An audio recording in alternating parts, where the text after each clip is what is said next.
this honey kind of turned itself into kind of sort of solid, but you want to use this. And normally if it's in a glass container, which this one isn't, you could just put it in the microwave for a few seconds, but I do not recommend putting plastic in the microwave because the plastic can melt, and it's not very good.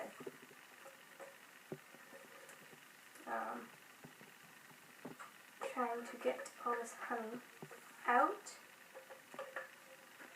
So.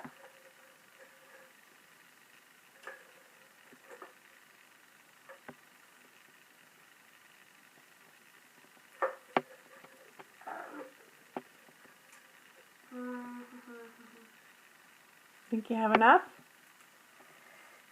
Good enough.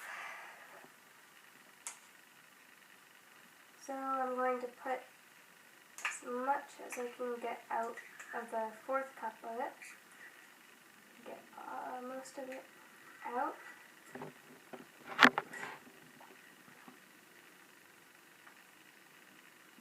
And I save this for later so I can lick it after. But it's not a good idea to lick things while you are still cooking. So mix all of what you put into the bowl, the magical mystery bowl. Just mix it, and feel free just to get your hands in there after mixing it a little bit, because you're going to end up with liquidy all over and stuff. I think a little salt also tastes good in peanut butter cookies. Oh yeah, right. I totally forgot about that.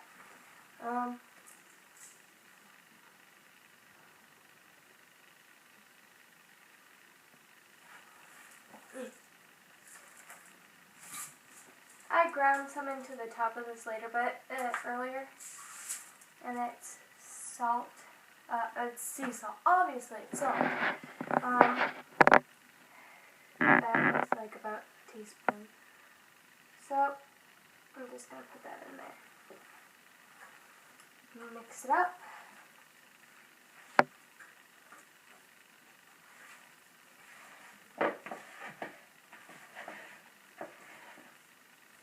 Mix it up. I think it might need a little bit more flour.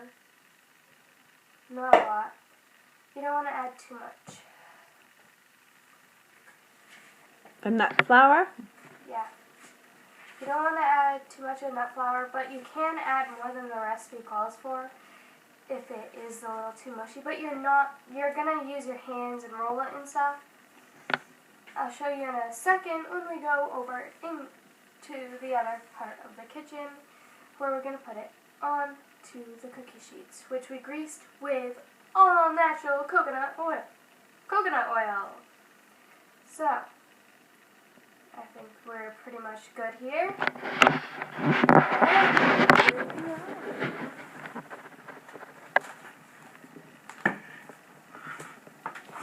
So, as you can see, this makes about 2 cookie sheets.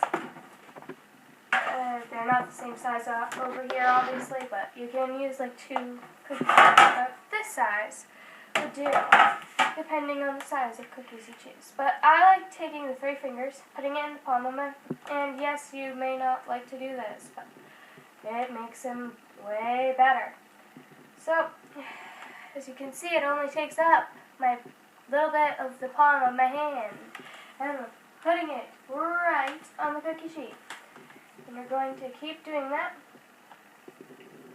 Keep making these cookies. Well, not as fast as we can, but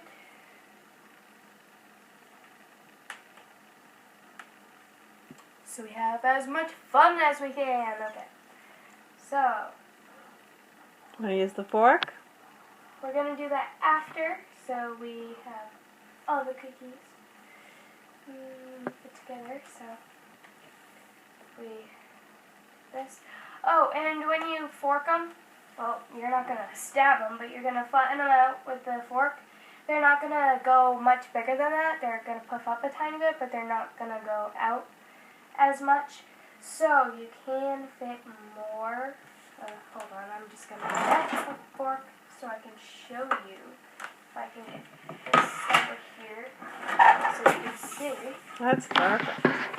Do this, go like that, go like that. And if it sticks, you can put a little bit of coconut oil on it, or you can put some of that nut flour.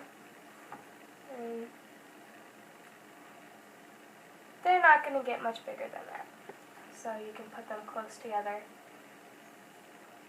Try and make them about the same size, because if you make them like one giant one small one medium one, they're not going to cook evenly. Trust me. We did that before. It didn't work.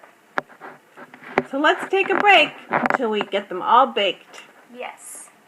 Now, We have finished making our cookies, but we decided, we should add some chocolate. So we put a little bit of chocolate, sprinkled it right on top.